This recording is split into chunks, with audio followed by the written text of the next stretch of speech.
Are you thinking of starting your own Airbnb business, just like what I did in Tapisaw Alon and Tapisaw Seat? Before signing your first lease, these are the things that you should know to avoid headaches and to be profitable with your own Airbnb business. Hi again, I'm Vilma and I'm the unit operator of Tapisaw Seat and Tapisaw Alon. Our units are not only cozy and aesthetic, but we make sure that you will have a restful and comfortable stay.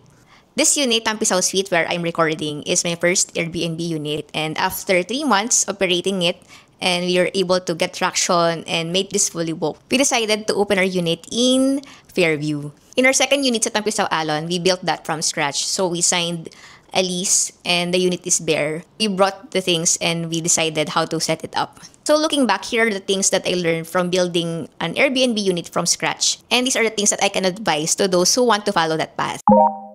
This may be a business cliche, but I will emphasize this. First, na dapat mong i-nail down when starting an Airbnb and before signing your lease is to identify your target market. Ano ba yung target market na gusto mong iserve? Big family ba? Couple? Business people? Expats? Mga OFW?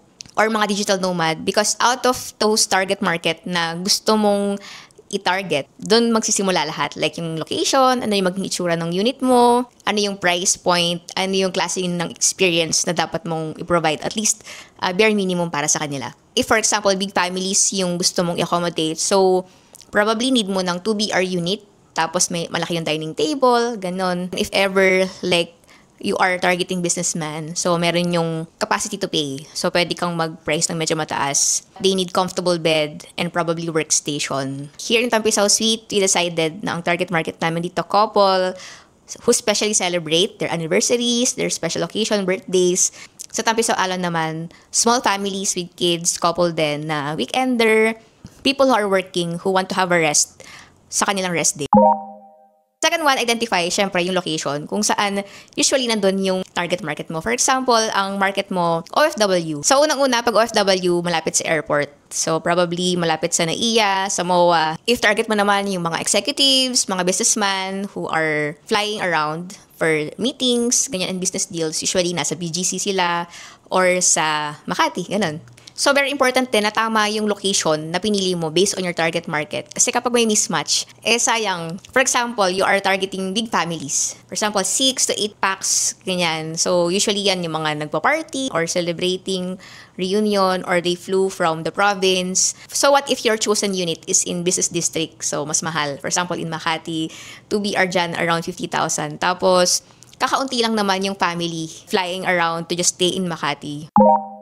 After mong na-nail down na yung target market and location, then you can scout the area kung saan ba yung lugar na maganda. Mas maganda rin na mapuntahan mo in actual, you dine in the area, i-feel mo kung what it feels like in the area. Baka kasi may hindi pala magandang place doon, like madumi, puro crime pala doon, ganun. Magandang way din na you join Facebook groups and also contact agents. So ask them, befriend them, tapos sabihin mo na rin yung intention mo na gusto mong isublease for Airbnb.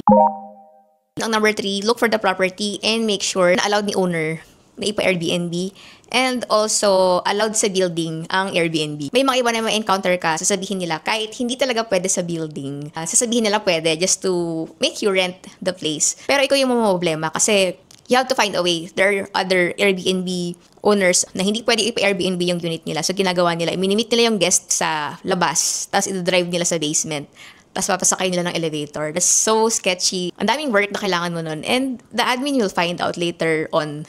So, mas maganda, pipiliin mo na rin yung property na allowed magpa-Airbnb. Kasi usually mga ganun, may support yung mga guards, yung admin nila. Like may rules din, like may guest ka, kailangan mo muna mag-submit ng list ng guest. Syempre, for the safety and security din ng ibang resident and unit owners. So, yun ang number 3. Look for the property and make sure na allowed ipa-sublease. Also, allowed sa building ang Airbnb.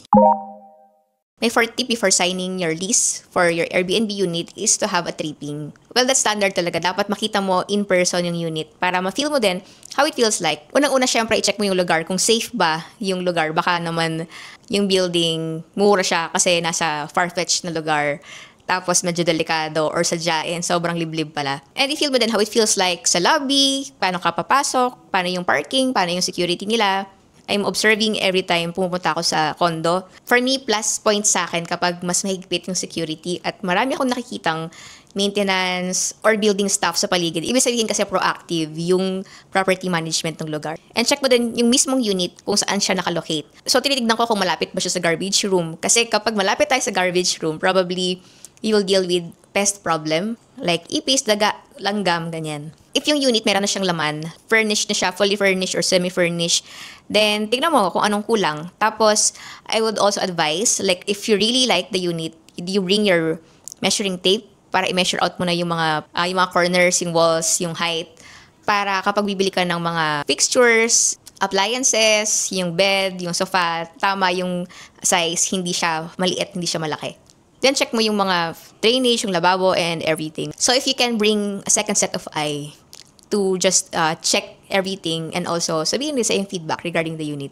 Pwede kasing in love ka, pero yung kasama mo, they felt something or saw something na hindi mo nakita because there's an emotion involved. Also, dahil nag-ocular ka na din naman at may kausap kang tao, ask mo na din yung mga bagay na dapat malaman. Like, kasama na ba yung condo dues? Commercial rate pa ba yung electricity or Meralco rate na? Tapos, sino ba yung kausap mo? Yung unit owner ba? Or SPA ba siya? Make sure that you are transacting to the right person. For me, I always prefer na unit owner yung kasama ko or kausap ko kapag nag-ocular ako. And syempre, wag agad mong bibigyan ng pera. Make sure that everything is in paper before isilang negotiation. Dahil meron pa akong ibang mga ituturo sa'yo. Pang-fifth na tip ko before you sign your first lease is to decide on your team. Kapag nakita mo na yung unit, for example, ito, puti, all white, ano ba yung team na gusto ko? Boho ba? Coastal Boho? Team puti? Team kahoy? Or you want like Star Wars theme, funky, fairy tale, cloud, everything. Marami akong nakikitang iba-ibang Airbnb unit na iba-iba yung theme. And equally good, may iba-ibang target market yon. Lalo kapag bare yung unit, you can have the flexibility kung ano yung maging itsura ng unit. Pero kapag semi-furnished na or furnished, then you have a small wiggle room. Dapat babagay siya sa mga existing na gamit ng unit, except kung tatanggalin mo yung lahat. Decide on your team na agad. Kasi para makapag-decide ka na kung ano yung mga product na bibilhin mo, saan ka bibili, bibili ka ba sa online? Kasi usually, ang pagbili ng gamit, for example, sofa, it's made to order, so probably 2 weeks to 1 month yan bago ma-deliver.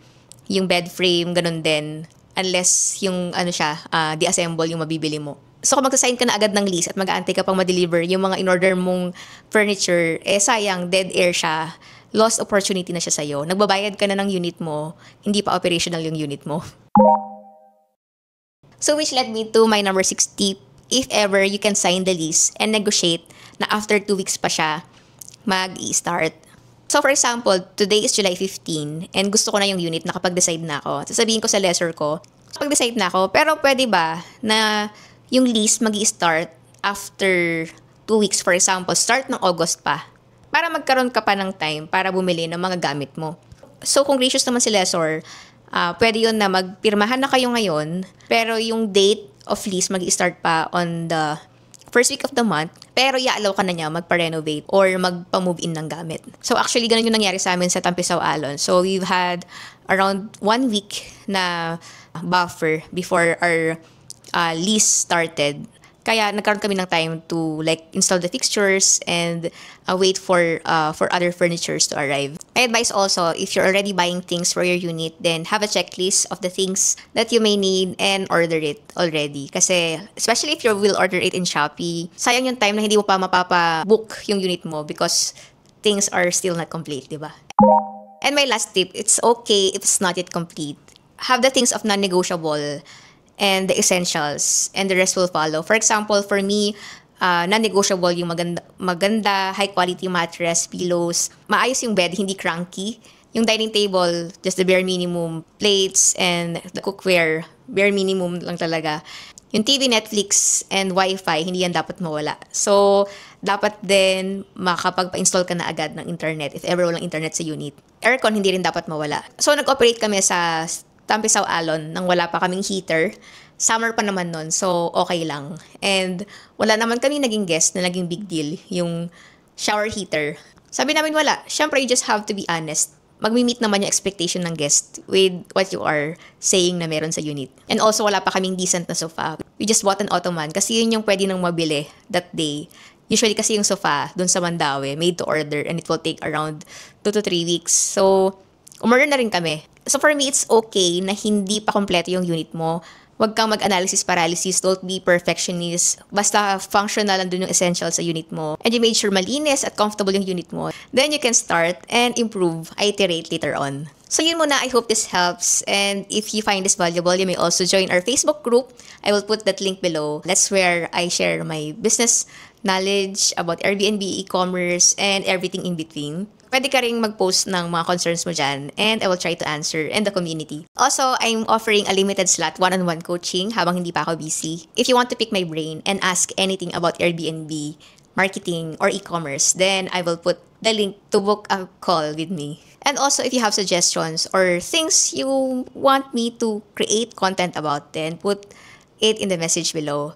Yun lamang. Thank you so much.